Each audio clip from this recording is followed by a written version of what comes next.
मनसि प्रतिष्ठिता मनो मे वाचित् प्रतिष्ठितम्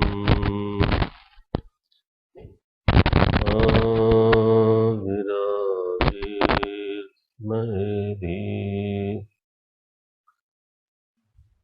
वेदस्य मानिस्तः श्रुतं मे मा प्रहासीः अनेनाधीतेन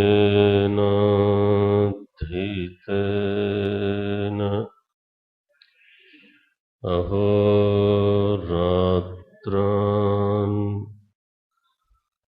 सन्दधामि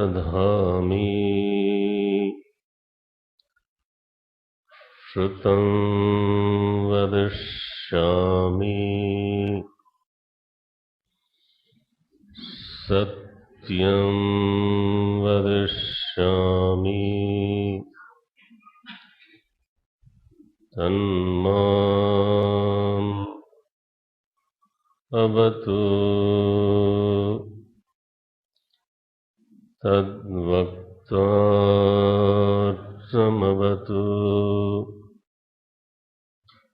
अवतु माम् अवतु वक्ता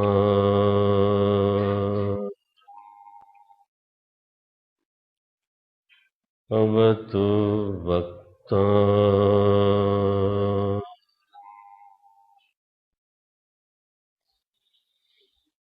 ओ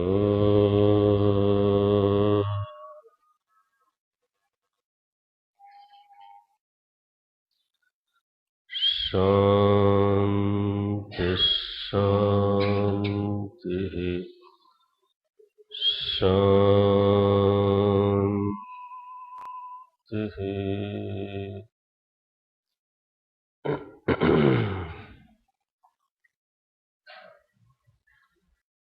सच्चिदानन्दरूपाय विश्वोत्पत्त्यादिहेतवे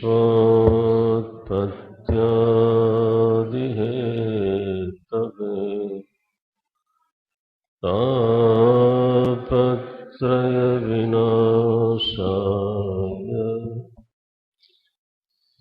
श्रीकृष्णाय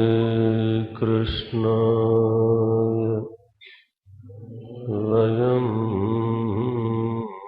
नमः। श्रीकृष्णाय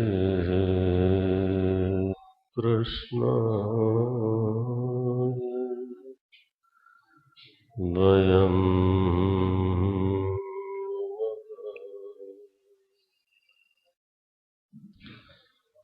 यं प्रव्रजन्तमनुपेतमपेतकृत्यं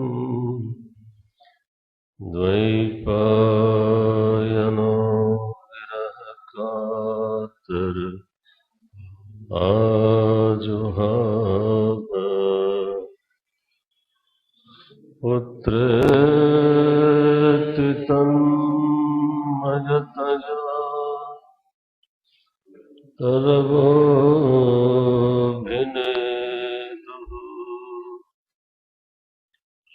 तं सर्वभूतहृदयं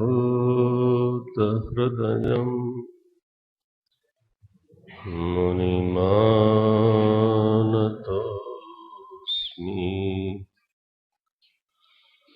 तं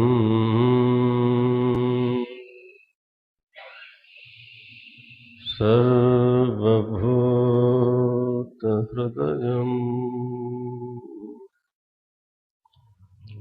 मुनिमानतोऽस्मि।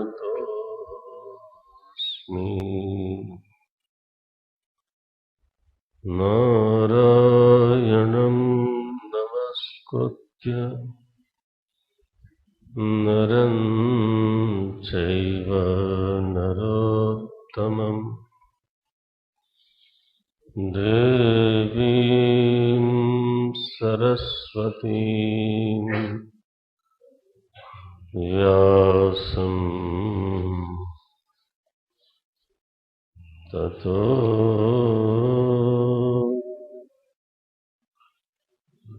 जयमुदीरये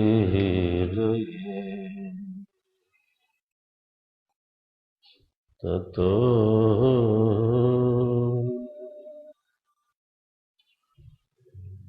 जयमुदीरये।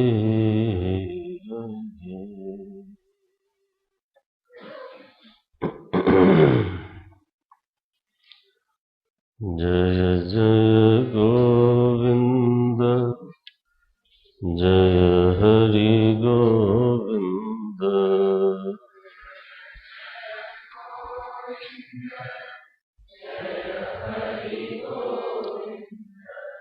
जय जय गोविंद जय हरि गोविंद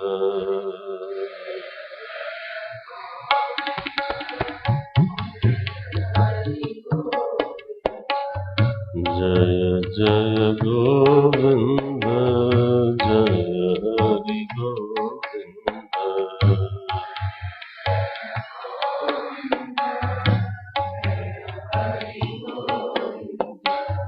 जय जय गोविंद जय हरि गोविंद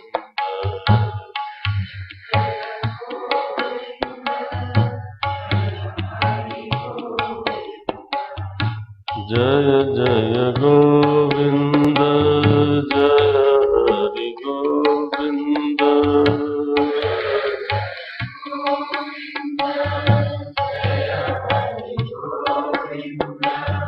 जय जय गोविंद जय हरि गोविंद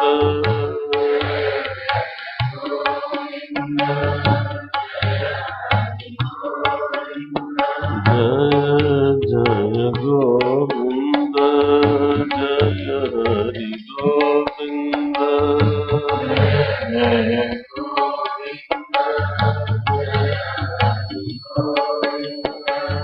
जय जय गोविंद जय हरि गोविंद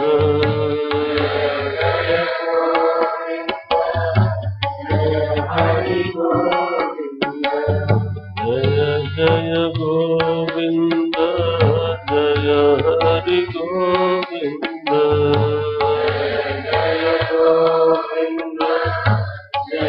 हरि गोविंद जय जय गोविंद जय हरि गोविंद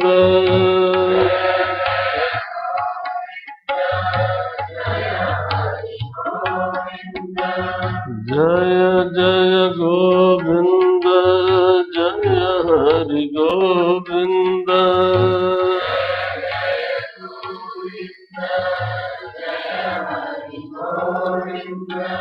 जय जय गोविंद जय हरि गोविंद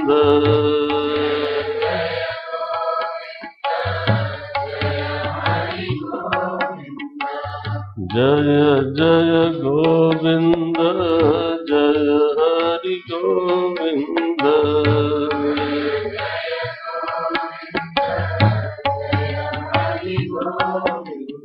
जय जय गोविंद जय हरि गोविंद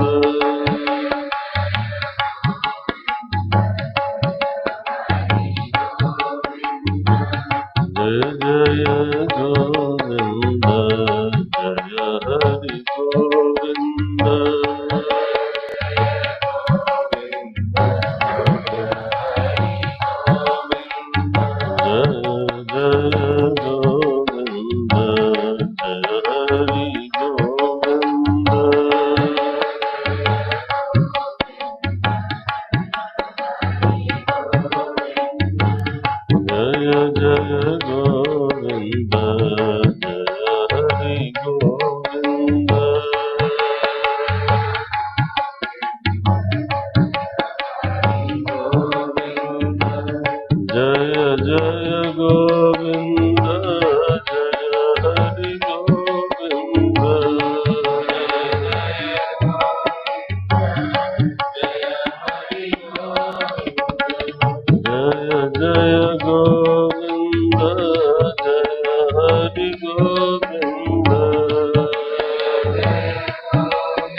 हरि गोविंद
परीक्षितोऽर्थराजर्षेः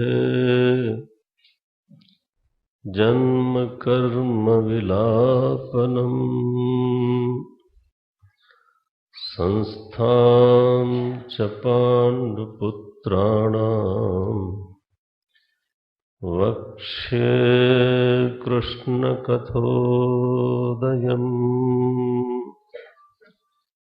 वक्ष्ये कृष्णकथोदयम्।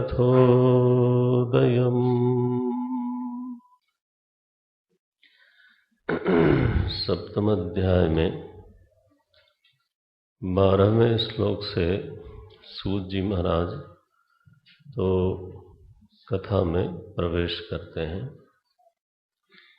बोले, अब मैं परीक्षित के जन्म और कर्म का वर्णन करता हूँ और उनके लय का भी वर्णन करता हूँ। एक ही साथ तीनों बात कही। राजर्षेः जन्म कर्म विलापनम वक्ष्ये। परीक्षित कौन है? बोले राजर्षि। राजा होते हुए भी अंतःकरण से ऋषि हैं और इसलिए राजर्षि परीक्षित के अब जन्म कर्म और लय का निरूपण करता हूँ। ये भागवत जी का आरंभ करते हैं। जो भागवत जी का मुख्य श्रोता है, मुख्य अधिकारी है, तो अब उसका वर्णन आरंभ करते हैं। मैं प्रातःकाल निवेदन कर रहा था कि सबसे पहले वंश शुद्धि का वर्णन है। माने अधिकारी के संदर्भ में ये वंश शुद्धि की कथा है, अन्यथा तो सारे लोग भागवत ही हैं, महाभागवत हैं। भागवत माने भगवान का जो हो चुका उसको बोलते हैं भागवत। तो इसमें सबसे पहले तो प्रकरण यह है कि जब अश्वत्थामा सेनापति बनाए गए अंतिम महाभारत में, तो अब दुर्योधन को प्रसन्न करने के लिए उन्होंने बड़ा ही जघन्य कर्म किया। कोई नियम तो युद्ध का बचा नहीं था, रात को भी दिन को भी। तो रात को वो पांडवों के शिविर में गए और वहां पांडवों के पांचों पुत्र, द्रौपदी के पांचों पुत्र एक साथ शयन कर रहे थे और इनको लगा कि ये पांडव लोग शयन कर रहे हैं, तो इन्होंने पांचों का सिर काट लिया। लेकर के दुर्योधन के पास गए। दुर्योधन ने कहा, अरे तुमने तो हमारे वंश का ही नाश कर दिया।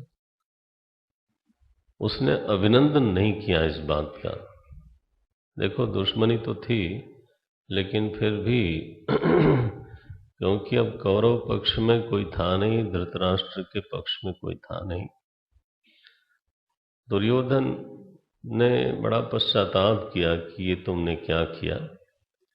लेकिन इसके बाद अब द्रौपदी जब जगी और देखा कि हमारे सारे पुत्र मारे गए, वो रुदन करती हैं।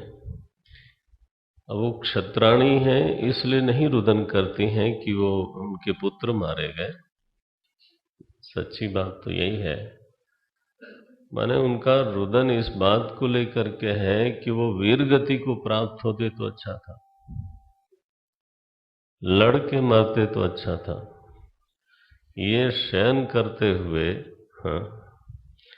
कोई छल से तो उनका वध कर दे, और माता का हृदय है तो वो बहुत विलाप करती हैं। अर्जुन उनको सांत्वना देते हैं। दुख तो सभी को था, लेकिन देखो इतना बड़ा युद्ध हुआ, बहुत लोगों की हत्या हुई, तो अब वो एक तरह का आप समझो कि एक सामान्य बात हो गई, क्योंकि रोज ही पता नहीं कितने लोग मरते थे और उसमें से कितने लोग अपने भी होते थे। क्षत्रिय जो शब्द बोला जाता है, उसका अंतःकरण खास तरह के त्रिगुण से प्रभावित होता है। वहां पर दुख के लिए बहुत सारी जगह होती नहीं। ऐसी अगर कोई घटना घट जाए तो क्षत्र धर्म क्या करता है, प्रतिशोध में बदलता है। बैठ के विलाप करने की बजाय ये उसका स्वाभाविक चित्त परिणाम है। माने है तो विलाप करने का अवसर, लेकिन उसको वो विलाप वहां बैठ के नहीं करता। वो तो एकदम से बोले, जिसने भी इसका वध किया है मैं उसकी हत्या करूंगा, उसका सिर लेके आऊंगा। भगवान सारथी बने, अर्जुन उसके पीछे गए, अश्वत्थामा को पकड़ लिया उन्होंने। बीच में युद्ध हुआ, ब्रह्मास्त्र आदि चले, लेकिन अंततः पकड़ लिया उसको। अब भगवान ने कहा मारो इसको, ये आतताई है। लेकिन ये परीक्षित के दादा की कथा है। अर्जुन के चित्त में मारने का कोई भाव नहीं जगा। बोले नहीं महाराज। अरे बोले तुम्हारे पुत्रों को सोते समय इसने मारा है, मारो इसको। बोले नहीं, ये द्रौपदी का मुख्य अपराधी है, मैं तो उसी के सामने ले जाऊंगा। तो जब वो बांध करके द्रौपदी के सामने ले गए तो द्रौपदी का हृदय देखो, पहले तो विलाप कर रही थी, उनके पुत्र का ये हत्यारा है, लेकिन क्या बोलती हैं, मुच्यताम मुच्यताम। अरे इनको बांधा क्यों, छोड़ो छोड़ो, ब्राह्मण नितराम गुरु, ये ब्राह्मण हैं और हमारे गुरु पुत्र हैं। आत्मा वही पुत्रो जायत,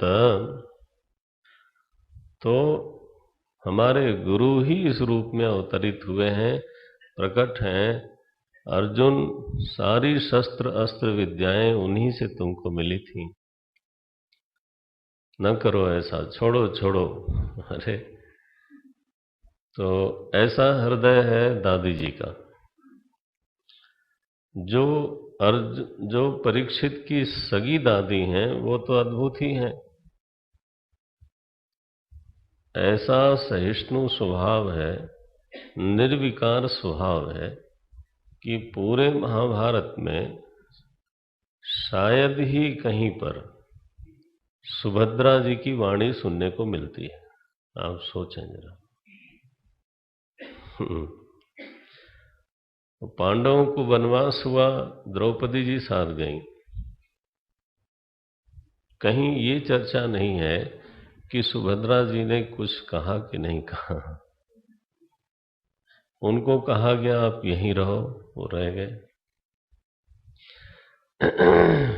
भगवान कृष्ण के साथ रहीं।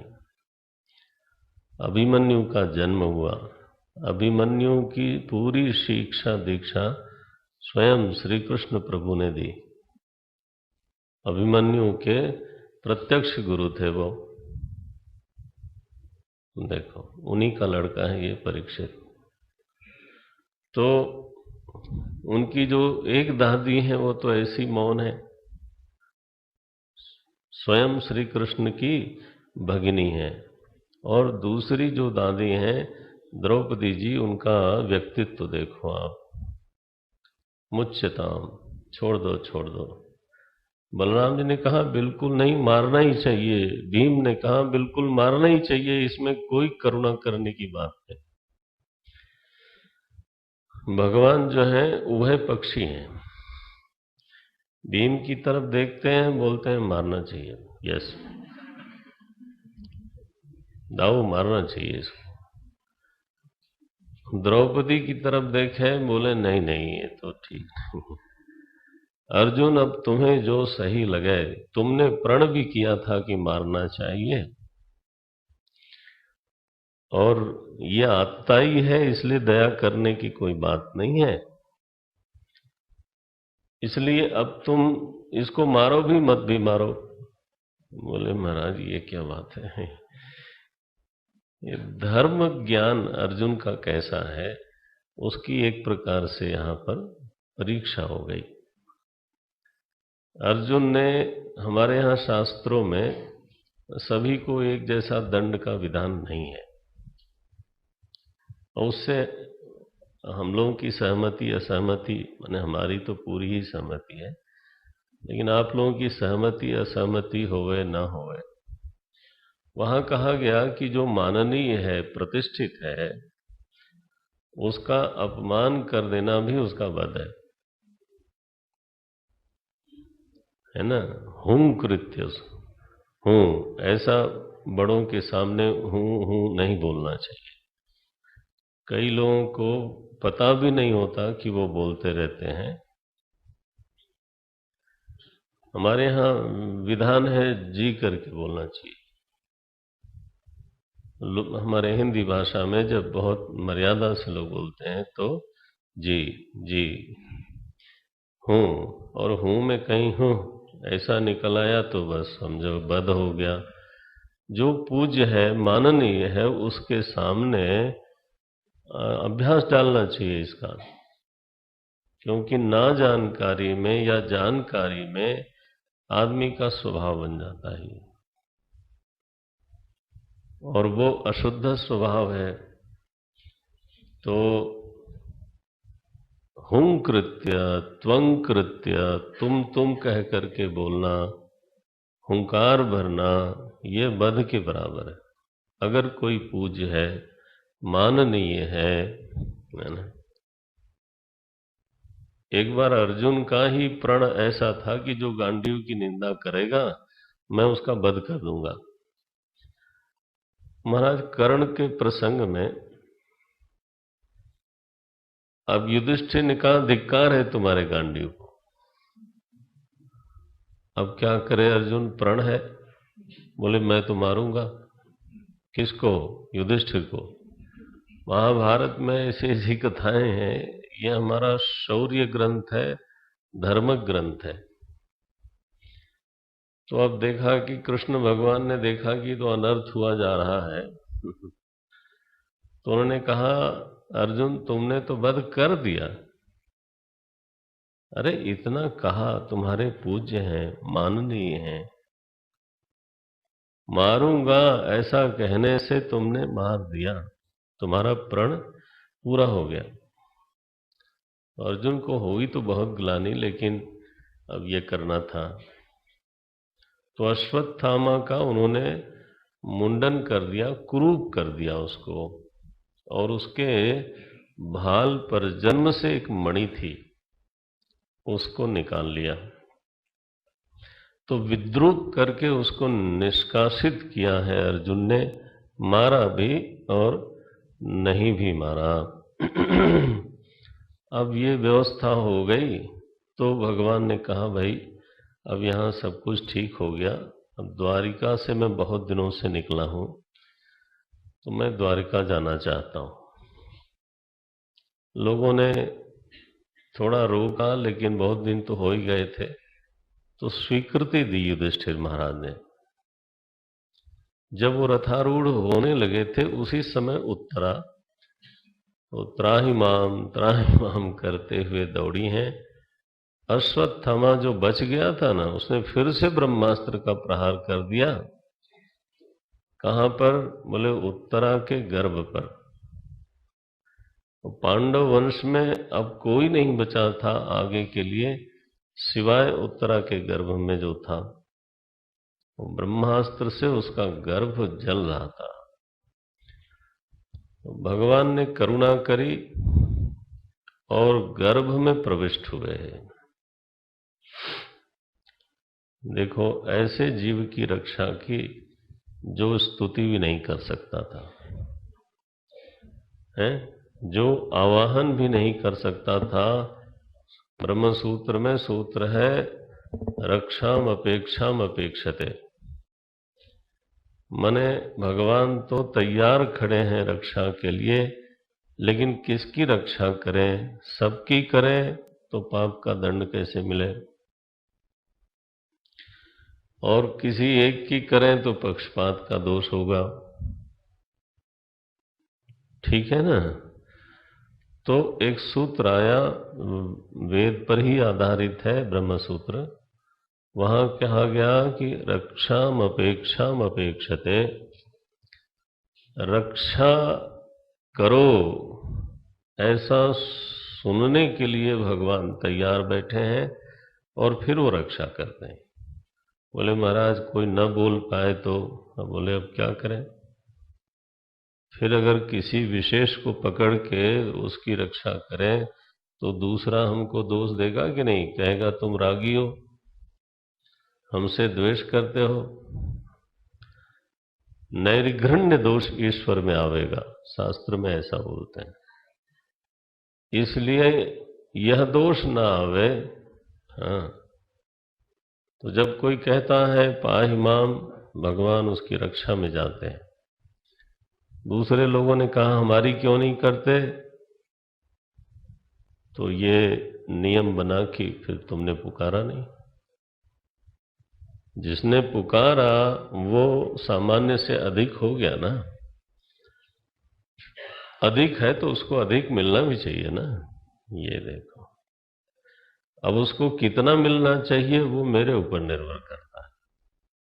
उसने स्तुति थोड़ी करी, देने का मन मेरा ज्यादा है, ठीक है। लेकिन यहां तो परीक्षित बुला भी नहीं सकता, उसकी माता ने बुलाया। भगवान गर्भ में गए। महात्मा लोग बोलते हैं परीक्षित के सहोदर बन गए। भाई उधर में जाके बैठे, वहां बोले भाई मैं बाद में आया हूं, परीक्षित तुम मेरे बड़े भाई। तो बड़े भाई पर कोई संकट आवे तो छोटे भाई का वैसे भी कर्तव्य है। तो उन्होंने महाराज चक्र सुदर्शन से ब्रह्मास्त्र को शांत कर दिया। महाभारत में तो कथा दूसरे ढंग की है। महाभारत में कथा है कि जब परीक्षित का जन्म हुआ तो वो मृत था, जला हुआ एक माने मांस पिंड ही था। अब तो हाय हाय मची। तो वहां भगवान की भगवत्ता प्रकट करने की बात है। भगवान कृष्ण बोलते हैं मैं अर्जुन का सारथी होने पर भी युद्ध में अगर कौरव और पांडवों के बीच में अगर सम रहा हूं, अगर मेरी समता सुरक्षित थी तो ये बालक जी उठे और परीक्षित जी गए। एकदम उनमें प्राण का संचार हुआ। ये भगवान की भगवत्ता है। और महाभारत में ऐसे जन्म के समय भगवान थे वहां पर, यहां पे बाद में आते हैं तो एक कथांतर होता है बीच बीच में। नारायण। अब ये स्थिति बनी कि उत्तरा के गर्भ की रक्षा कर दी उन्होंने। तब फिर जाने को उद्यत हुए तो कुंती माता सामने प्रकट हुई। ये उनकी बुआ है, ये परीक्षित की परदादी है।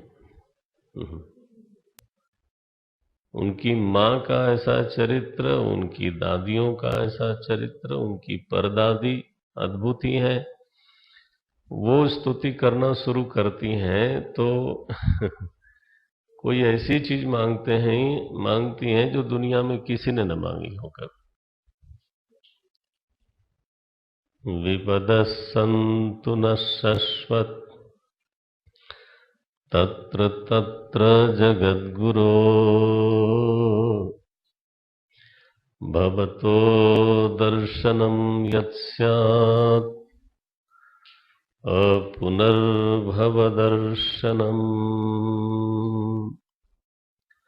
नमो किंचन वित्ताय। क्या बात है, ऐसी प्यारी प्यारी स्तुतियां हैं। 8वें अध्याय का 25वां श्लोक है। आप लोग देख रहे हो, रोक रहे हो मुझको।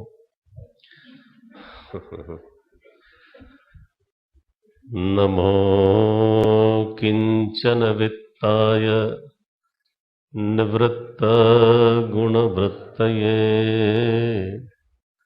आत्मारामाय शांताय कैवल्यपतये नमः। हे जगद्गुरो, तत्र तत्र विपदः सन्तु। हमारे जीवन में वारंवार विपत्ति आवे। बोले ये क्या मांग लिया? बोले वो विपत्ति की कोई इच्छा नहीं है उनके मन में, क्योंकि उनको ऐसा देखने में आया कि जब जब जीवन में विपत्ति आई प्रभु पधारे। भवतो दर्शनम यत् स्यात्। क्योंकि विपद काल में आपका दर्शन जरूर हो जाता है। अब सब कुछ ठीक हो गया तो आप जाने को उद्यत हो गए। तो ऐसी संपत्ति जर जाए, ये है। और आपका दर्शन कैसा है? बोले अपुनर्भव दर्शनम। ऐसी संपत्ति कुंती माता को नहीं चाहिए जो प्रभु का विस्मरण करा दे। जीवन में उनसे हमको विमुख कर दे। सम्मुखता वांछित है। अब वो विपत्ति से आती है तो विपत्ति ही सही, संपत्ति से परहेज नहीं है। परहेज इस बात का है कि संपत्ति अगर ऐसी है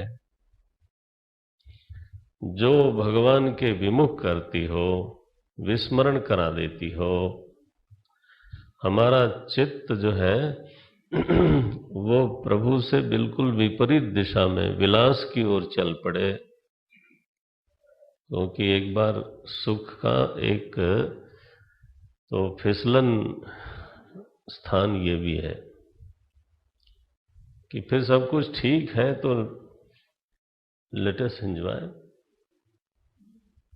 विलास की प्रवृत्ति होती है, अय्यासी की प्रवृत्ति होती है, तो अब वहां होगा तो विषय सम्मुखता होगी और भगवान से विमुखता होगी।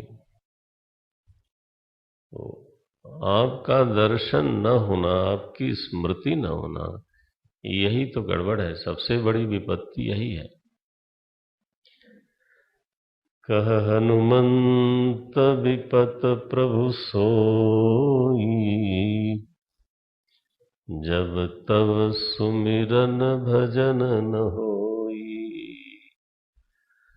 हनुमान जी ने जब बहुत जानकी जी का दुख बताया, अरे अरे सीता कर अति विपति विशाला, बिना कहे भल दीन दयाला। राम जी देखते रहे, बोले मेरी प्रिया है और मुझे बताया जा रहा है, ये क्या मसला है भाई? क्या मुझे खबर नहीं? नालायक पति हूं। हनुमान जी से पूछा उन्होंने कि हनुमान विपत्ति क्या है? तुम इतनी बड़ी विपत्ति बता रहे हो और एक तरफ ये कह रहे हो कि हमेशा नाम जप करती रहती हैं, ध्यान में आप ही रहते हो, ध्यान तुम्हार कपाट, और फिर बोलते हो बड़ी विपत्ति है तो जरा मुझे समझाओ। मैं तो समझता था तू मेरा भगत है, परिभाषाएं ठीक समझता है। हाँ भाई। तब हनुमान जी सजग हो गए, बोले नहीं नहीं प्रभु, मेरी कोई गलत फहमी नहीं है। कह हनुमंत विपत्ति प्रभु सोई, जब तब सुमिरन भजन न होई। तो स्मृति है तो चित्त तो प्रभु के सन्मुख ही है, विस्मृति वे में विमुखता है, चाहे आदमी सामने ही क्यों ना हो, उसकी याद ना आवे, चित्त विमुख हो गया तो हो गया विमुख। तो कुंती माता इस तरह की स्तुति करती हैं, विपत्ति लेने को राजी हैं। बोले आप कैसे हो? आप मेरे भतीजे हो वो तो ठीक है बाहर में, लेकिन मुझे मालूम है, ये कितना सुंदर विशेषण दिया है, नमः अकिंचन वित्ताय।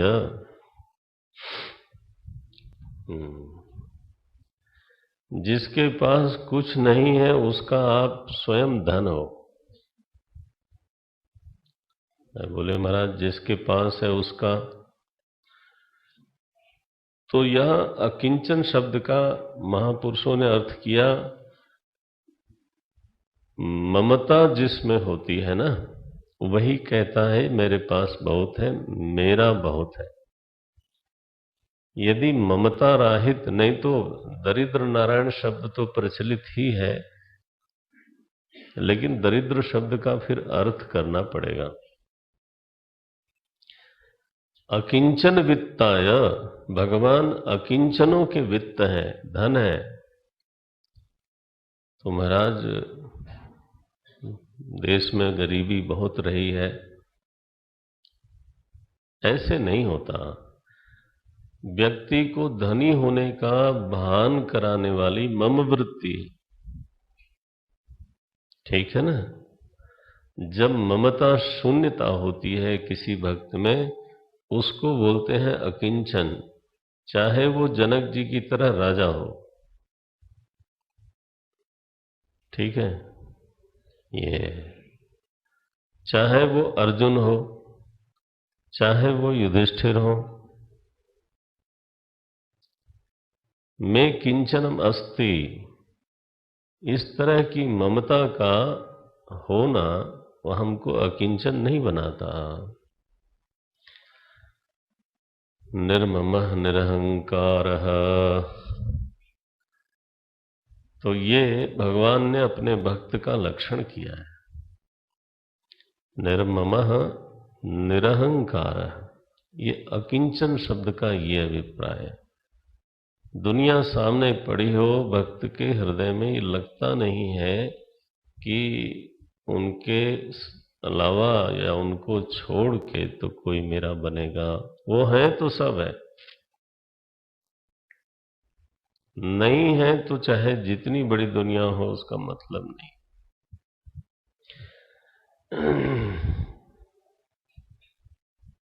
राम कीन्ह आपन जबहि ते, बाबा ने लिखा, राम जी ने जब से अपना लिया, बस मेरे पास सब कुछ है। राम कीन्ह आपन जबहि ते, भयों भुवन भूषण, मैं इस दुनिया का गहना बन चुका हूं। कौन बोलता है? निषाद राग। भयों भुवन भूषण तबहि ते, केवट महाराज पार ले जाता है भगवान को। भगवान कहते हैं अच्छा लो भाई मुद्रिका लो। हाँ, वो कहता है आज नाथ मैं कहा न पावा। कितनी संपत्ति थी उसके पास। भगवान है तो सब है, नहीं तो फिर अन्य में ममता अगर है तो अकिंचन भाव तो नहीं हुआ। नमो किंचन वित्ताय निवृत्त गुण वृत्तये, त्रिगुण की दाल नहीं गलती वहां। आत्मा रामश्च शांताय, आत्मा रामाय शांताय, कैवल्यपतये नमः। कैवल्य स्वरूप हो नहीं, कैवल्यपति हो। अरे बोले महाराज कैवल्य का भी कोई पति होता है? पति माने स्वामी। हमारे शास्त्रों में ये बात कही गई कि आप किसी चीज के स्वामी हो, इस बात में प्रमाण क्या है?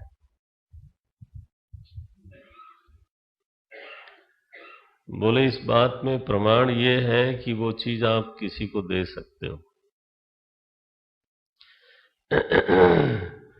कोई मुझको कुछ धन दे जाए, अब मेरे मन में ये नहीं उठा कि कितना दे जाए, अब दे ही रहा है तो ज्यादा दे जाए, हाँ चलो भाई।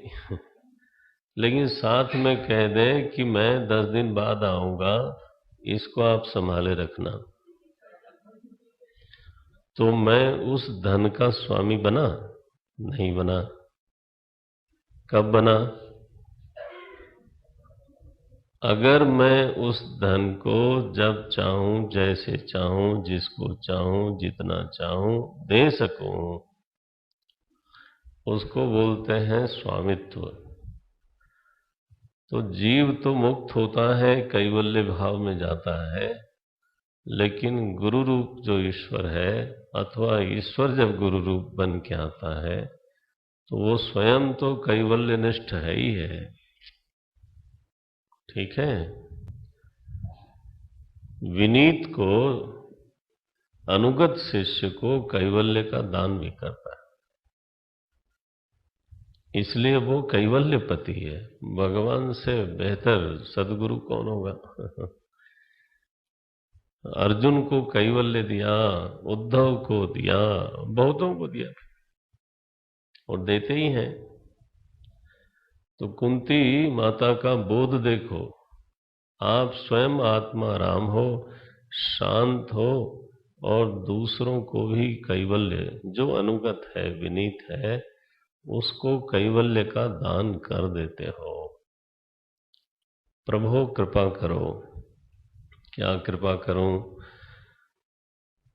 आप देह से तो कहीं न कहीं जाते आते रहोगे, लेकिन त्वयि में अनन्य विषया मति, मेरी मति आपके प्रति हमेशा बनी रहे, बहे चित्त वृत्ति आपकी ओर बहती जावे। कैसा बहे?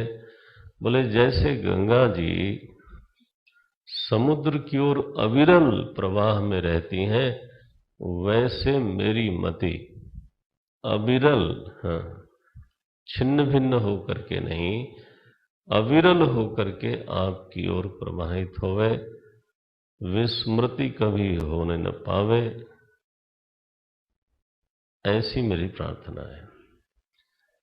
गंगा इव, ये शब्द लिखा, गंगा जी की तरह से।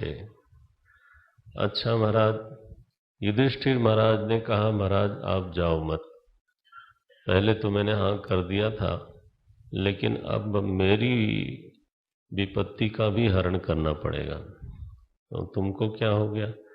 अब तुम राजा हो, युद्ध जीत गए, अब अब तुमको क्या परेशानी है? बोले महाराज अब मेरी परेशानी, मेरा प्रश्न है। क्या प्रश्न है? कि मुझे ये नहीं समझ में आता कि ये जो युद्ध हुआ वो धर्म संपन्न, धर्म सम्मत था।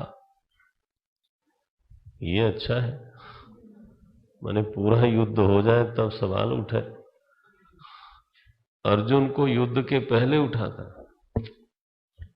अब युधिष्ठिर को बाद में उठता है कि ये मैंने जो किया वो धर्म सम्मत था कि नहीं, और ये जो प्रजा की इतनी हत्या हुई, अरे बस हमारे राज्य में स्त्रियां ही बची हैं, पुरुष तो सब मरी गए, तो ये कैसे धर्म होगा? इति भीतः, युधिष्ठिर महाराज भयभीत हो रहे हैं। भगवान ने बहुत समझाया, उनको तो नहीं समझ में आया। बोले महाराज शंका जाती नहीं। बोले अच्छा भाई, मेरे समझाने से भी नहीं समझ में आता, तो धर्म का एक सबसे बड़ा ज्ञाता, धर्म के तत्व को प्रकाशित करने के लिए जो सूर्य के समान है, वो है तो सरशैया पर लेकिन जीवित है अभी, वो पितामह भीष्म है। अब उन्हीं के पास चला जाए तो तुम्हारी शंका का निवारण हो जाएगा। देखो करुणा है। आपको पीछे सुनाई दे रहा है ना? ठीक है, पीछे आप लोगों को इधर ठीक है।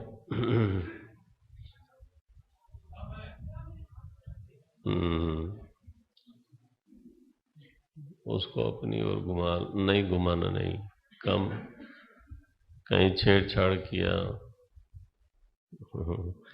वो स्पीकर को थोड़ा सा टिल्ट कर सकते हैं, जो कम कहने वाले हैं, लेकिन फिर दूसरे ने कहने लग जाए कम है।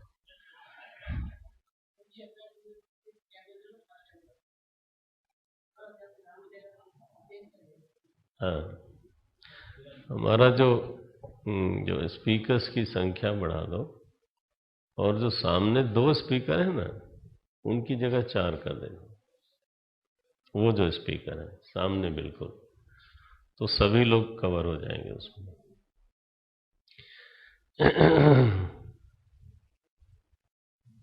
नारायण।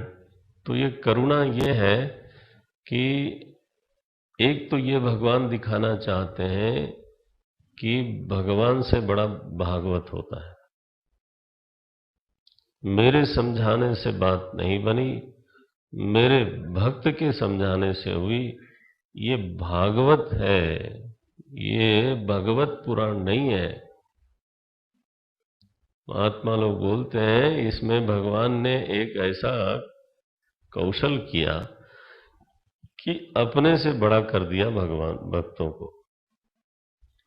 इसलिए ये भगवत पुराण न होके ये भागवत, श्रीमद् भागवत, देखो ये उन्हीं के अनुग्रह से ही कोई भागवत होता है। तो भक्त की महिमा उन्हीं की है, आप इधर उधर मत जाना। तो पितामह भीष्म का उद्धार भी करना था, अंत में उनको दर्शन भी देना था, और पितामह भीष्म ने अपनी ओर से आवाहन भी नहीं किया, गड़बड़ हो गई ना। और भगवान का हृदय मचल रहा है, व्याकुल है कि नहीं मेरा भक्त रणभूमि में पड़ा हुआ है, शरशैया पर पड़ा हुआ है, और मैं देखूं उसको जाके। ये दर्शन लालसा जो है ना, ये भीष्म में है कि कृष्ण में है? मोते अधिक कैसे है? राम ते अधिक राम के दासा। भगवान को लालसा होती है कि कृष्ण के, ये भीष्म का दर्शन करें, मिले उनसे जाके। महाराज करुणा ऐसी है परमात्मा की, बस रथ जुड़ गए। युधिष्ठिर के शंका के बहाने सारे पांडवों के साथ भगवान पहुंचे हैं कुरुक्षेत्र में, हस्तिनापुर से रणभूमि में। अब रणभूमि का दृश्य क्या है? रणभूमि में गंगा भगवती के किनारे महात्मा भीष्म को छोड़ के आ गए थे लोग, वो तो सरशैया पे थे। तो दृश्य तो यही होना चाहिए कि चारों तरफ गिद्ध चील, है ना, मंडरा रहे हो, दुर्गंध होवे, यही दृश्य होना चाहिए था। और उसमें अकेले पितामह भीष्म विवश होकर के पड़े हों। लेकिन महाराज हमारे सनातन धर्म में कर्मन की गति न्यारी साधो। कर्म अगर सुंदर है ना, तो कभी कोई कहीं भी अकेला नहीं होता। ये सारे जाने हुए संबंधी जिनको पितामह ने ही पाला था, इन सभी लोगों को पितामह ने ही पाला था, वो तो ठीक है। लेकिन आज कोई है नहीं उनके आगे पीछे। हम लोगों को कई बार ना मन में आता है, लोग बोलते भी हैं आजकल ये है कि इतना ज़्यादा बच्चों को पढ़ा लिखा दिया जाता है कि वो सब बाहर ही चले जाते हैं, माने कुछ ज़्यादा ही लायक बना देते हैं। और नालायकों को लेते नहीं बाहर वाले, माल माल लेना है उनको। तो अब भाई जरा इधर आप आंख बंद कर लेना आप लोग। तो जब तो वो कई बार वृद्धावस्था में भाव आता है, अरे कौन, भीष्म पितामह के मन में ये भाव आया होगा। अकेले पड़े थे ना, घायल क्षत विक्षत शरीर है। लेकिन महाराज रणभूमि में जब सब चले गए तो उस समय एक महाप्रतापी, महाभक्त, महाधर्मनिष्ठ महात्मा के ऐश्वर्य का यहाँ वर्णन है। सारे ऋषि उनके आसपास आके इकट्ठे हुए, आश्रमों को छोड़ छोड़ करके बड़े बड़े ऋषि लोग। आज उनके गुरु परशुराम जी भी आए। परशुराम जी से लड़ाई हो चुकी थी, उन्होंने छोड़ दिया था, लेकिन आज उनका सबसे योग्य शिष्य है पितामह भीष्म। सोचो, अब वो उनकी अंतिम अवस्था है तो रामस परशुराम जी स्वयं पधारे। बड़े बड़े ऋषि वशिष्ठ, भृगु, चमन और गंगा मैया उनकी माँ है, वो भी सामने हैं। क्या अद्भुत बात है। तत्र ब्रह्मर्षयः सर्वे देवर्षयश्च सत्तमा राजर्षयश्च तत्रासन् द्रष्टुं भरतपुंगवम्। भीष्म नहीं देखना चाहते, ये लोग देखना चाहते हैं उनको। पर्वतो नारदो धौम्यो भगवान बादरायणः बृहदश्व भरद्वाजः। अब देखो, सशिष्यो रेणुकासुतः, ये रेणुका के सुपुत्र हैं परशुराम जी। ये सब के सब पधारे हैं। वशिष्ठ, इंद्र प्रमदः। अब मैं नाम लूंगा तो कथा बढ़ेगी। माने ये है कि भीष्म पितामह रणभूमि में एक लाचार की तरह अकेले नहीं पड़े। ब्रह्मर्षियों से, देवर्षियों से, राजर्षियों से घिरे हुए हैं। और आज तो उनके गुरु भी उनके पास हैं, उनकी माता भी है। जब पांडवों ने देखा कि ऐसा, उनको कैसा लगा होगा। मुझे तो लगता है उनको ग्लानि होनी चाहिए थी कि हम लोग छोड़ गए। कौरवों का तो क्या दोष, वो तो मर ही गए थे। लेकिन ये महाराज जो है वहां जब देखा उनको, और भगवान तो ये दिखाने के लिए ही ले गए होंगे। तेजस्वी सूर्य का अस्त भी तेजस्वी ही होता है। ऐसा नहीं है कि अस्त काल में वो मलिन हो जाए, है ना, अंधेरा हो जाए, काला पड़ जाए। नहीं, उसके अस्त के ऊपर भी कविताएं बनती हैं। ये पितामह भीष्म का अंतिम समय है। स्वयं परमात्मा वहां उनके सामने खड़े हुए, भीष्म ने देखा, आंख बंद कर ली। ऐसा दृश्य है। माने भगवान सामने खड़े हो तो आंख बंद कर ले। कैसा है? बोले हृदयस्थम पूजयामास। ये तो जरूर मैं बोल दूंगा। ये 10वां श्लोक है। पितामह भीष्म का बोध ऐसा है।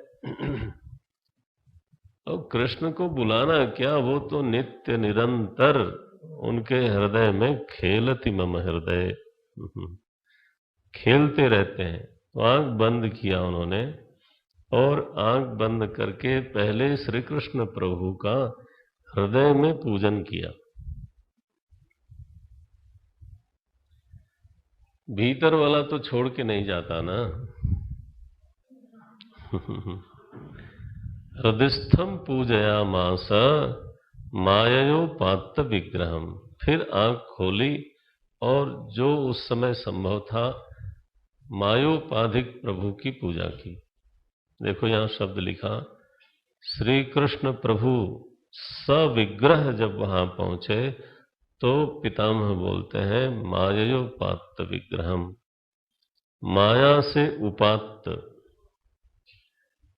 भक्ति दर्शन में माया का अर्थ करुणा भी किया जाता है, ध्यान रहे। हाँ, माया कृपा उच्यते। हाँ जी। तो माययोपात्त विग्रहम, ठीक है वो माइक है, लेकिन माइक भी क्यों है?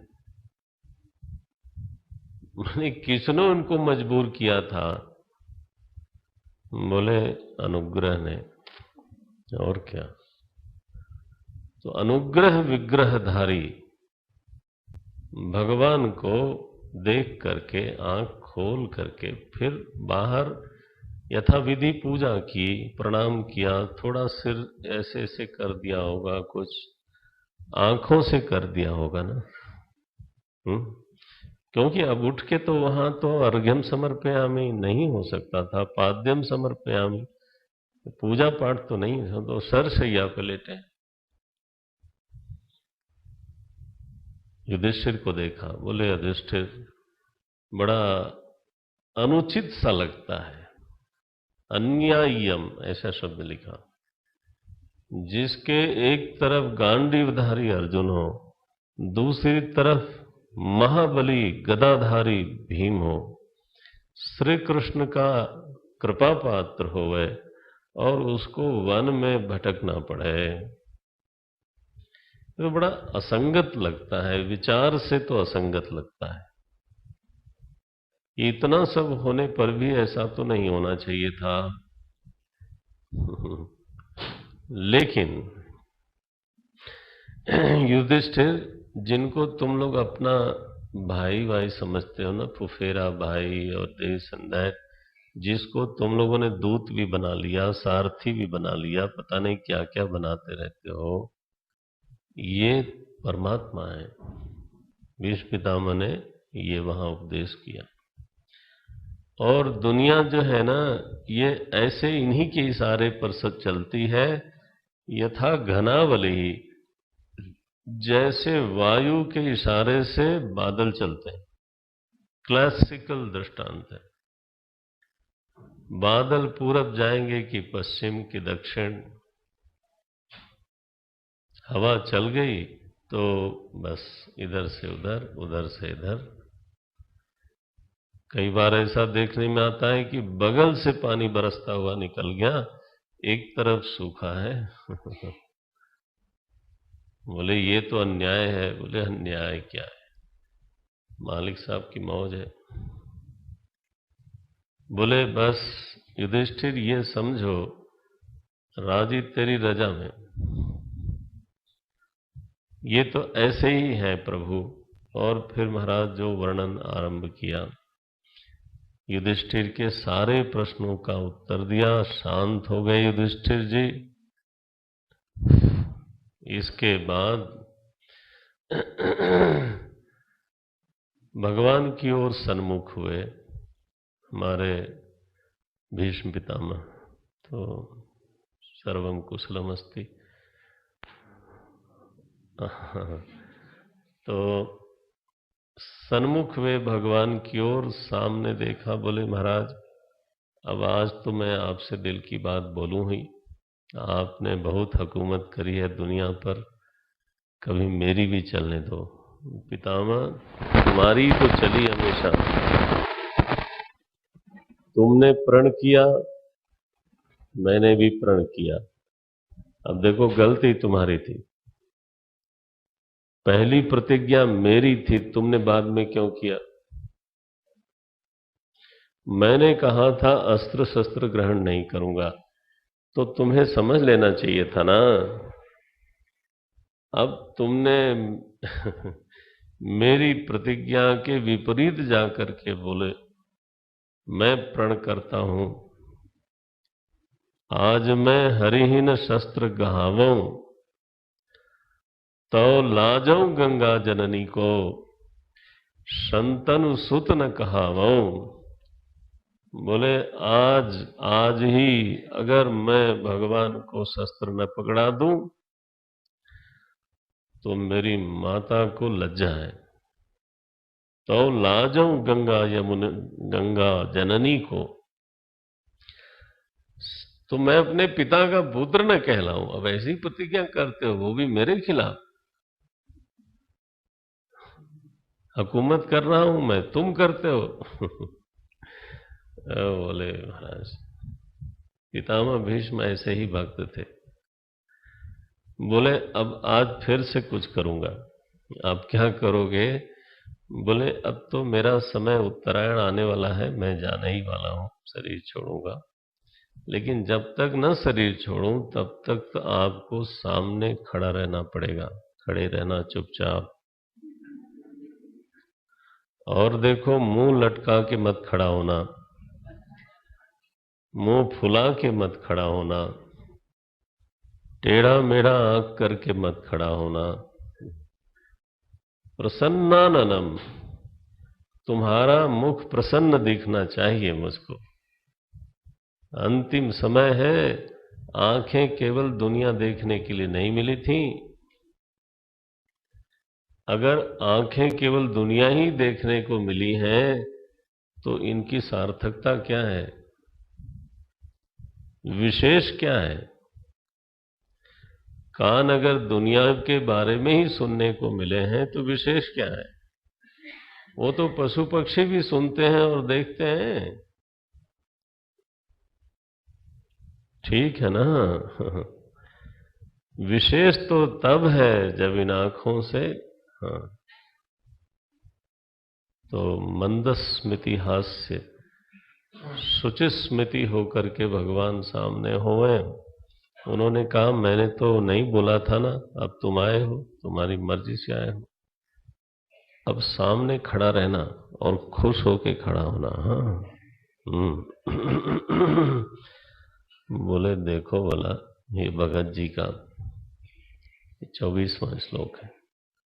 सदैव देवो भगवान प्रतीक्षताम, मेरी प्रतीक्षा करो हे देवेश। बोले लोग मेरी प्रतीक्षा करते हैं। बोले लोगों को करने दो, तुम तो मेरी करो। सदैव देवो भगवान प्रतीक्षताम कलेवरम यावदिदम हिनोम्यहम्। वो भी कैसा, प्रसन्नः सारुणलोचनोल्लसत्, बढ़िया प्रसन्न मुख से खड़े रहना, थोड़ा हंसते हुए, थोड़ा मुस्कुराते हुए, तो आंखें मेरी ओर रखना, इधर उधर मत देखना। मुखाम्बुजो ध्यान पथश्चतुर्भुजः, चतुर्भुज रूप हमारे ध्यान पथ में बना रहे, ऐसा पितामह ने कहा। युधिष्ठिर तो संशय निवृत्त हो गए हैं। अब अंतिम बेला है पितामह की, तो भगवान से बात करते हैं। बोले महाराज, मैंने जीवन भर तरह तरह के अनुष्ठान किए, सत्कर्म किया, भक्ति करी, और ये सब करने से मेरी जो बुद्धि है वो अत्यंत विशुद्ध हो गई है। बड़े साहस की बात है। इति मतिरप्रूप कल्पिता वितृष्णा भगवती सात्वत पुंगवे विभूम्नि, स्वसुखमुपगते क्वचिद् विहर्तुं प्रकृतमुपेयुषी यद्भव प्रवाहः। बोले ये मेरी बुद्धि है, सजी सजाई संवारी गई है, ऐसी है कि बस मने बुद्धि का सबसे खूबसूरत रूप, सुंदरतम रूप क्या है? बोले उसमें किसी बाह्य की तृष्णा न हो। सारे अनुष्ठान और सारी जो हमने साधना की, उसका परिणाम ये हुआ कि मति ही वितृष्णा, बुद्धि में, मेरे मति में, मेरे अंतःकरण में विगता तृष्णा। माने अन्य मन में तब आवेगा ना जब आप चाहोगे। अब जब तृष्णा नहीं है तो अन्य का प्रवेश नहीं होता, फिर अंतःकरण क्या सुनसान? नहीं। जब विषय की भाग दौड़ अंतःकरण में न होवे, अरे महाराज कभी तो अंतःकरण में ट्रैफिक जाम होता है। हाँ, ऐसी दुनिया घुसी पड़ी रहती है कि एक आई तो दूसरी अटक गई। नहीं होता जाम? होता है महाराज। ये जो विषय है ना, ये अंतःकरण में ट्रैफिक रूल का पालन भी नहीं करते कई बार। जाम लगा रहता है। बोले मेरा सुनसान बिल्कुल, ऐसा होवे तो प्रभु का प्राकट्य होगा। हाँ, बोलते हैं अब ये बुद्धि में आपको समर्पित करना चाहता हूँ। महाराज जी बोलते थे, ये ऐसे है जो कोई अपनी सुपुत्री को बहुत संभाल के, पढ़ा के, लिखा के, सुशीला बना करके और फिर किसी योग्य वर को दान करे, है ना। कन्यादान करता है जैसे जैसे माता पिता, वैसे नारायण ये भीष्म पितामह की पुत्री कौन है? बोले उनकी मति। बहुत संभाला, सजाया, हाँ, अत्यंत सुशीला है। अब कहते हैं ये इतनी अच्छी है कि इसका पति दुनिया में तो कोई हो नहीं सकता। No no no. हे विभूमनि, हे प्रभु, अब तो आप स्वयं ही इसका वर्ण कर लो, ले जाओ। ये स्तुति का पहला श्लोक है। ऐसी अद्भुत स्तुतियां आती हैं भागवत जी में, आप अपना भी स्वाध्याय करो। हाँ, कई बार अर्थ नहीं खुलेगा, ये तो मैं मानने को राजी हूं, लेकिन धीरे धीरे खुलने लग जाए तो इसका रस ही अलग है। तो बोलते हैं अब मुझे सेनापति बनाया गया कौरव पक्ष का, और आप बैठ गए रथ के आगे अर्जुन के, और अर्जुन ने कहा सेनयोर उभयोर मध्य रथम स्थापय, तो आपको बीच में खड़ा होना पड़ा। अब आपने क्या करामात करी? मुझे सेनापति बना के ठगा। आप खड़े हुए मेरे सैनिकों की ओर देखा है, मुस्कुरा के देखा, और बस सारे सैनिकों को, महारथियों की आयु को आपने छीन लिया। अरे आप अस्त्र ग्रहण नहीं करते, शस्त्र ग्रहण नहीं करते, झूठ बोलते हो।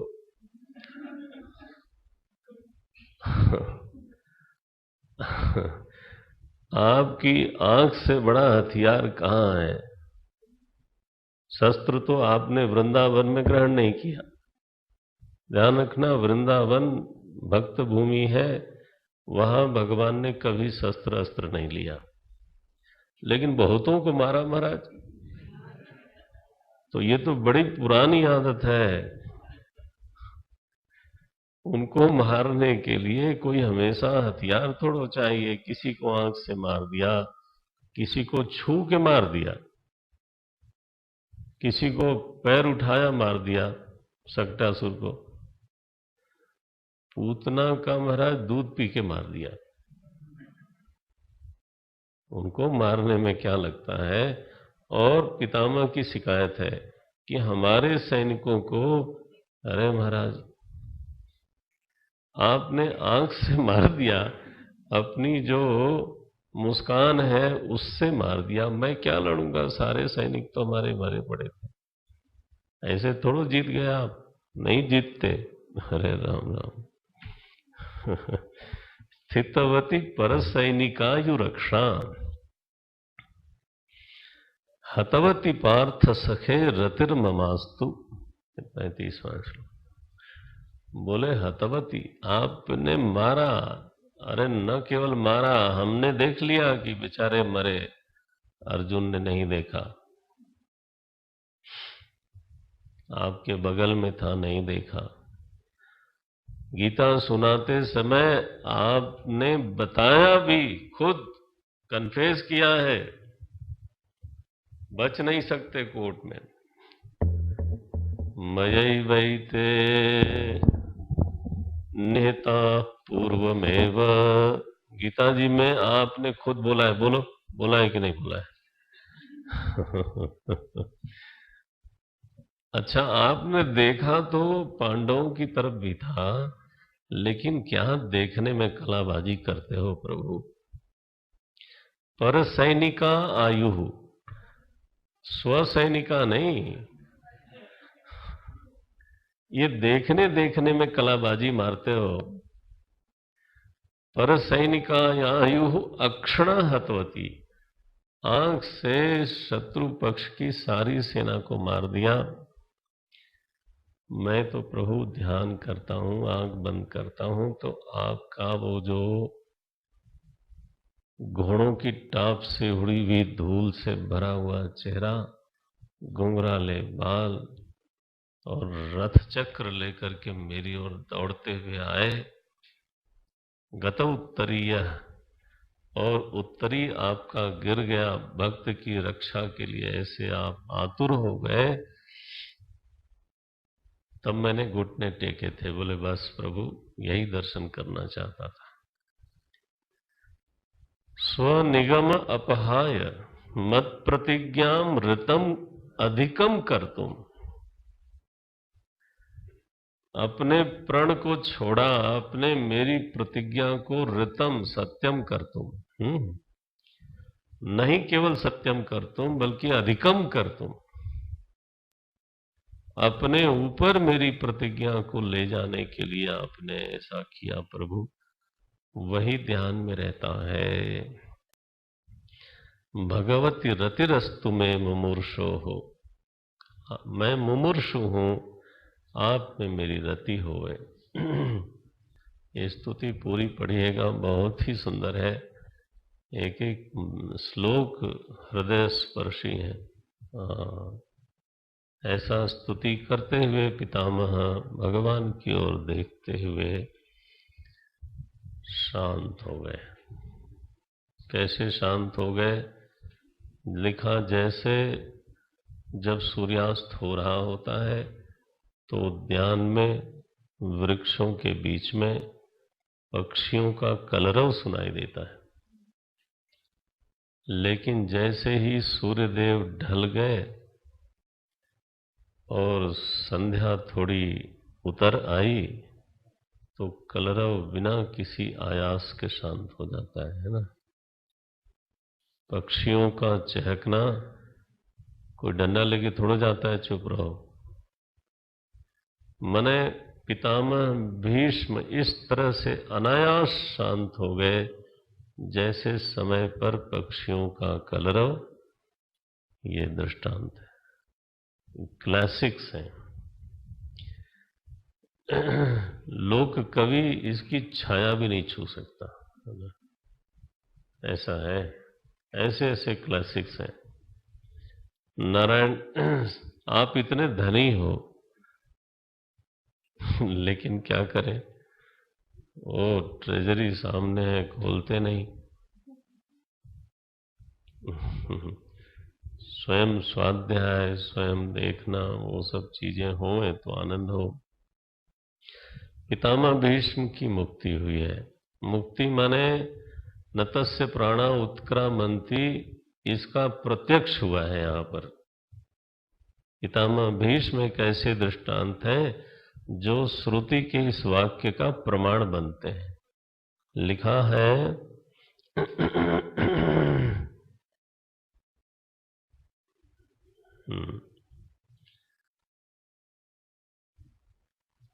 आत्मनि आत्मना आवेश्य, 43वां श्लोक है, बच्चे लोग भी बैठे हैं। आत्मनि आत्मना आवेश्य सह अंतः श्वास उपारमत। कहीं प्राण को आना जाना नहीं था, वो तो पहले ही जीवन मुक्त थे। अंतःश्वास, श्वास जहां की तहां रह गई। उपारमत, उपराम हो गए, जीव कोश से पहले ही मुक्त थे, अब औपाधिक संबंध भी नहीं रहा। इस प्रकार से पितामह की मुक्ति हुई है। ये एक परम भागवत है, भक्तों के लिए प्रेरणा के स्रोत बने रहते हैं। ऐसा दिव्य उज्जवल जीवन है, रसस्निग्ध जीवन है। नारायण, अब तो श्राद्ध आदि क्रिया करके और फिर भगवान आए हैं हस्तिनापुर सभी लोगों के साथ। कुछ महीने रहे, क्योंकि बार बार आग्रह होता है। उषित्वा हस्तिनपुरे मासान कतिपयान। रहने के बाद फिर युधिष्ठिर को समझा लिया, बोले देखो द्वारका में भी लोग मेरी प्रतीक्षा कर रहे होंगे, मुझे जाना चाहिए। प्रभु का रथ सजाया गया, गए तो उनके साथ सैनिक कर दिए गए उनकी रक्षा के लिए। ये कोई संशय के कारण नहीं, स्नेहाधिक्यात् भयम भवति। कभी ऐसा भी होता है कि स्नेह के आधिक्य से भी भय होता है। जानते हैं कि सामने वाला समर्थ है, उसी ने मेरी रक्षा की है, लेकिन सैनिक दे दिए। भगवान द्वारिका गए, वहां लोगों में आनंद आनंद हो गया। बड़े दिनों से तो दर्शन नहीं हुआ था। द्वारका में भगवान ऐश्वर्य का भोग करते हैं, विलास करते हैं। कितनी है महाराज? 16,108। अच्छा, भगवान भी ऐसे नाटकी हैं, ऐसी वहां लीला करते हैं कि उनकी पत्नियां समझती हैं कि हमसे बड़ा आसक्त, माने ये महा आसक्त पुरुष है, कामी है, सबसे प्रेम करता है, लेकिन मुझसे तो कुछ ज्यादा ही करता है, छोड़ता ही नहीं, खेलता ही रहता है, छेड़ता माने ये सब करते थे। दाम्पत्य जीवन है।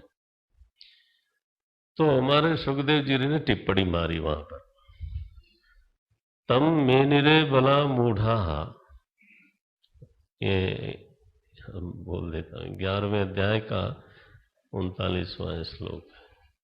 ये मूढ़ मूढ़ जो उनकी पत्नियां हैं, क्या मेनिरे ऐसा मानती हैं, जब भगवान उनके साथ न लग जाते हैं तो बोले स्त्रैणम मेनिरे, ये तो महास्त्रैण है। इससे बड़ा कामी दुनिया में कोई नहीं होगा। अच्छा देखो भाई, बड़ा की बात करोगे तो किसी मायने में उनसे बड़ा कोई नहीं होगा, ये तो ठीक ही है। अगर कामी भी है तो सबसे बड़ा नंबर 1 तो नहीं कराएगा ना। चोर भी उसी सबसे बड़ा है, और मारने वाला भी वही है, जलाने वाला। बड़ा कहोगे तो नंबर 1 तो उसका आएगा। या तो कंपटीशन में बुलाओ मत, तब आपस में ही पदक बांट लो। लेकिन अगर बुलाया तो चाहे जिस तरह की स्पर्धा हो, नंबर 1। तो ये जो उनकी ही पत्नियां हैं, स्त्रैणम मेनिरे, उनको लगा महाकामी है, देखो भला ऐसा ऐसा कर्म करता है। लोग बेकार में ही लोग जो है इसको इतना चढ़ा रखे हैं। ले बाहर जाके गीता वीता सुना के आता है। हम जानती हैं इसका पोल।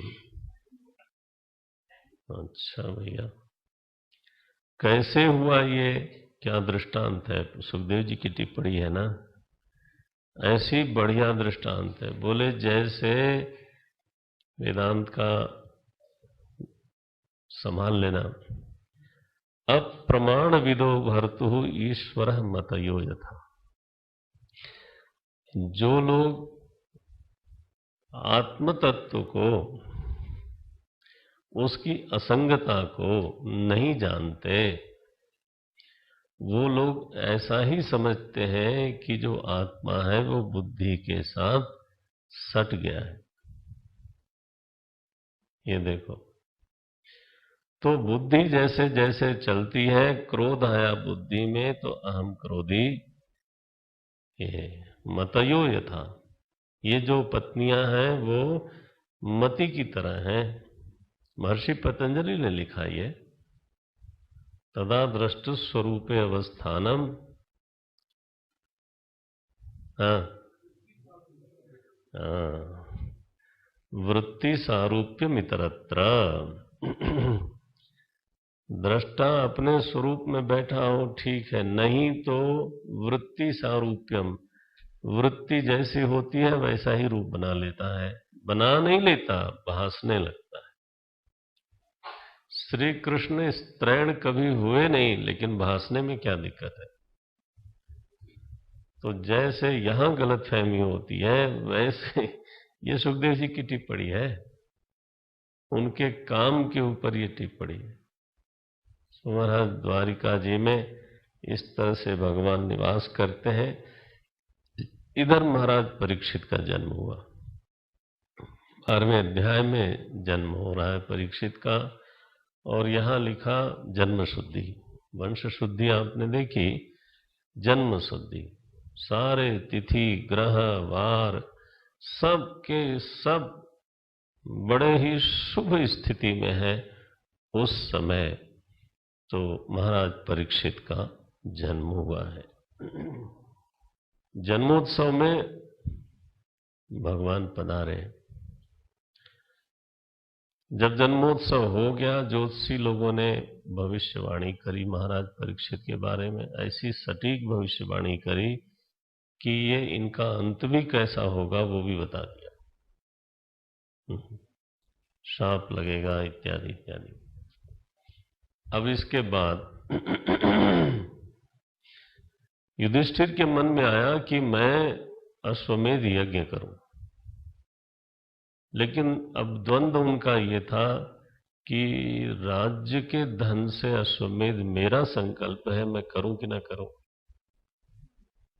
उनका मन कहता है कि नहीं, राज्य की जो संपदा है या तो कर से आई है या दंड से आई है।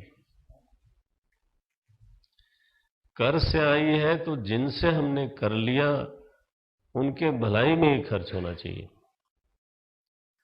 और दंड से आई है तो ऐसे दुष्ट लोग पैदा न होवें इसके लिए खर्च होना चाहिए। ये जो राजकोष है ना, वो मेरे निजी संकल्प की पूर्ति में तो खर्च नहीं होना चाहिए। ये धर्मराज युधिष्ठिर का। तो भगवान ने उनको कहा कि देखो, भूमि में जो चीज है ना वो राजा की मानी जाती है। तो पहले कहीं यज्ञ हुआ था तो इतना कुछ दान दक्षिणा वहां हुई, स्वर्ण पात्र पड़े रहे, फिर धरती में दब गए, उनको निकलवा के आप यज्ञ करो। माने भगवान ने अनुग्रह करके युधिष्ठिर की यह इच्छा भी, वो 3 बार अश्वमेध यज्ञ किया है युधिष्ठिर ने। कर लेने के बाद अब भगवान ने कहा अब मैं जाऊंगा तो सही, लेकिन पिछली बार द्वारिका गए थे तो मेरा मन नहीं लगता था। क्यों नहीं लगा भाई मन तुम्हारा? बोले वो अर्जुन नहीं था ना मेरे पास। यहां पर ना भगवान खुदे लालसा बन करके है। बोले अर्जुन के बिना मन नहीं लगता। अब या तो अर्जुन यहां रहे तो मैं भी यहां रहूं, या मैं द्वारिका जाता हूं तो अर्जुन को भी चलना चाहिए। अर्जुन ने कहा प्रभु मेरे दिल की बात कह दिया, मेरा यहां कोई मतलब ही नहीं है। धर्मराज युधिष्ठिर पूरी तरह सुव्यवस्थित है। अब आपके बिना तो मुझे कई बार नींद नहीं आती। दोनों सखा हैं, अभिन्न सखा हैं। तो द्वारिका इस बार अर्जुन साथ में गए। इस बीच में विदुर जी आते हैं। जब सब कुछ व्यवस्थित हुआ तो विदुर जी आए हैं। धृतराष्ट्र को उन्होंने बनाया। अरे बोले तुम वृद्ध हो गए हो, अब अपने कल्याण की सोचो। महाराज धृतराष्ट्र और गांधारी हरिद्वार गए। सप्त सरोवर में उन्होंने बैठ के साधना की। लिखा है यहां पर उनकी भी मुक्ति हुई, क्रम मुक्ति हुई। उन्होंने योग साधना करी, भक्ति की साधना उनसे बनती नहीं थी। हाँ, जीवन में कभी भक्ति नहीं करी तो योग की साधना करी, चक्रों का ध्यान किया, इस तरह से वर्णन है। तो धृतराष्ट्र और गांधारी की भी मुक्ति हो गई। दूसरे दिन जब युधिष्ठिर महाराज गए ना विदुर जी का दर्शन करने के लिए, धृतराष्ट्र का दर्शन करने के लिए, वो तो गायब थे लोग, तो बड़े विह्वल हुए। तब नारद जी ने आपको समझाया था कि आप चिंता न करो, वो सही रास्ते पे गए हैं। तो इनकी भी मुक्ति हो गई। अब युधिष्ठिर के सामने असगुन बहुत होने लगा, कभी कुछ सियार बोले। अब इसमें लिखा है, अब इसलिए मत पढ़ना कि मैं अपने जीवन में भी जांचूं कि कहीं बिल्ली बाएं से तो नहीं काट गई, न जानो अच्छा ही है, नहीं तो महाराज छींक से भी आदमी डर जाए। हाँ, लेकिन वो जो बातें हैं वो सही हैं, हाँ, शास्त्र में है, सही है, लेकिन अब वो होंगी सही। आप अपने शांति से रहो, जानना हो तो पढ़ लेना, ये 14वां अध्याय है। तो अब उनको डर लगता है, जो लोग अशगुन समझते हैं ना थोड़ा बहुत, तो उनको जब अपशकुन होने लगता है तो चाहे जो भी करो डर लगने लगता है। अब श्रीमान जी लोगों की अगर बाईं आंख फड़कने लग गई, अरे ये तो स्नायु का काम है, इसे है, कुछ नसें इधर उधर हो गई होंगी, चाहे जितनी मर्जी आप बोलो, आप दुनिया को समझा सकते हो,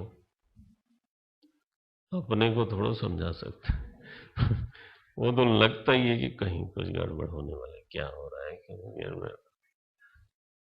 तो महाराज युधिष्ठिर इतने बड़े सम्राट, उनके हृदय में भय होता है।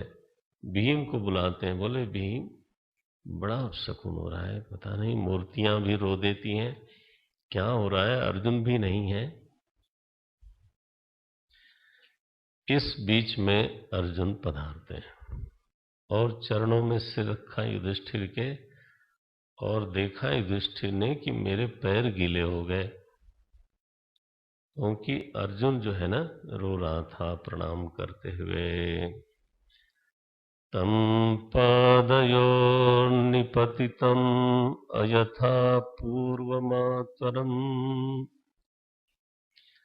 अधो वदन्नबिन्दूं सृजन्तं नयनाब्जयः।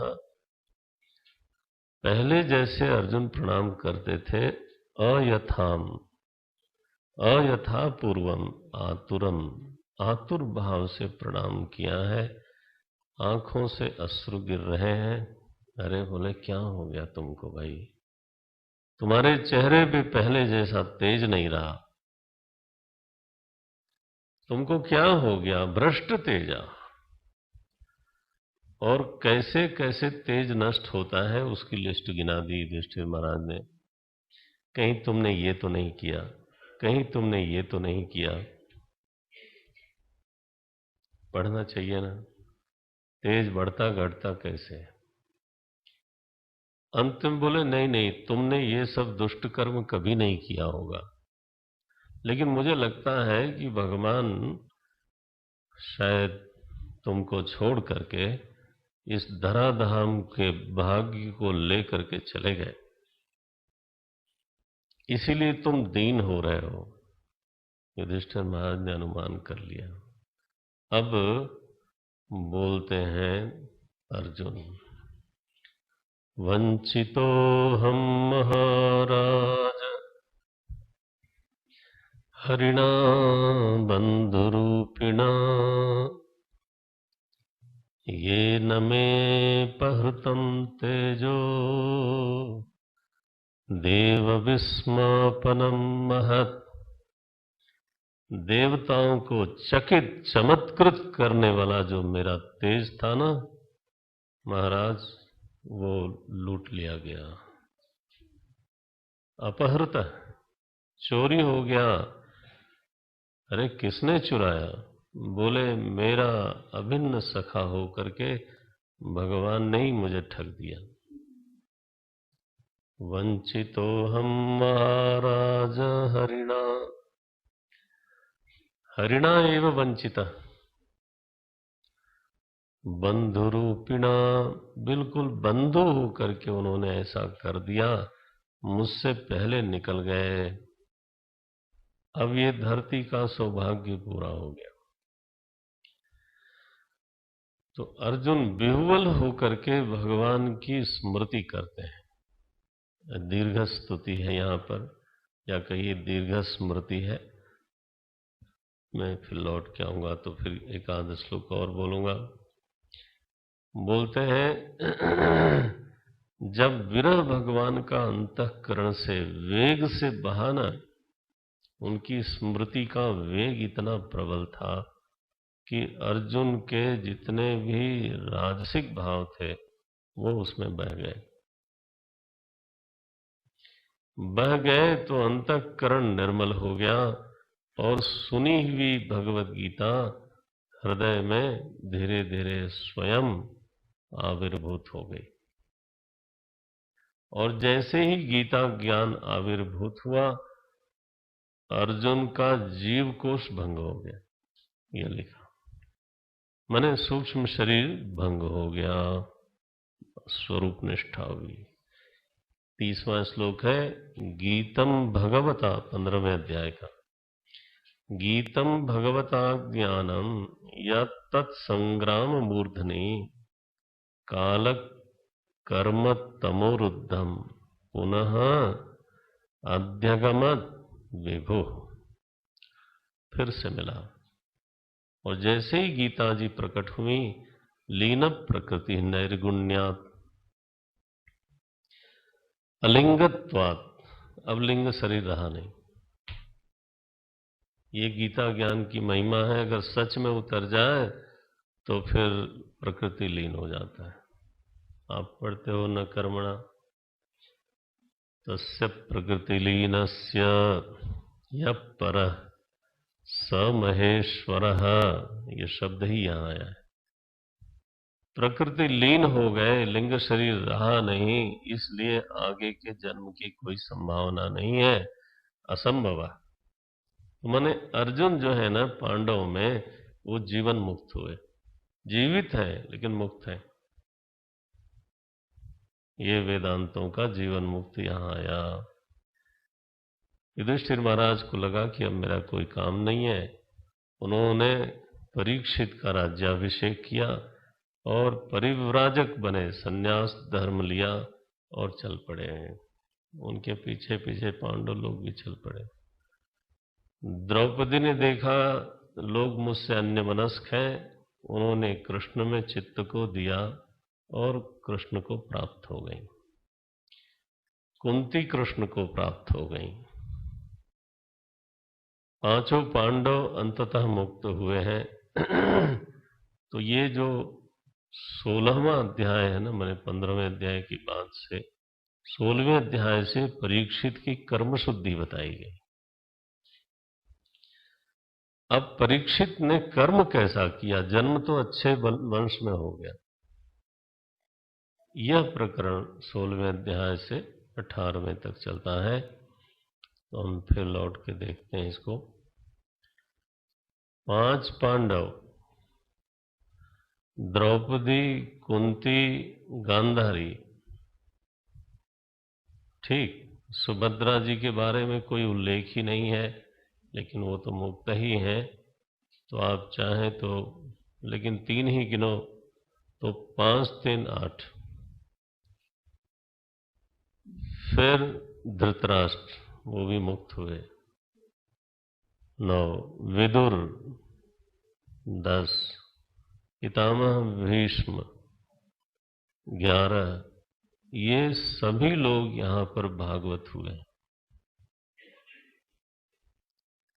किसी किसी स्कंद में मेरा मन नहीं मानता कि प्रथम स्कंद को जल्दी जल्दी कर लिया जाए, क्योंकि किसी किसी स्कंद में 1 या 2 भागवतों का वर्णन है। ध्रुव का वर्णन हो गया, पृथु का हो गया, कहीं जड़ भरत, राजा भरत का वर्णन हो गया। लेकिन आप समझते हो इस स्कंद में 12 भागवतों का वर्णन है। और पीठिका बनाई श्रीमद् भागवत की प्रथम स्कंद में, अधिकारी का निरूपण किया। ऐसा ये दिव्य गंभीर प्रथम स्कंद है। आगे जरूर चर्चा होगी, जल्दी आ जाएंगे हम लोग। ओम तत्सत। आप लोग जल्दी निकल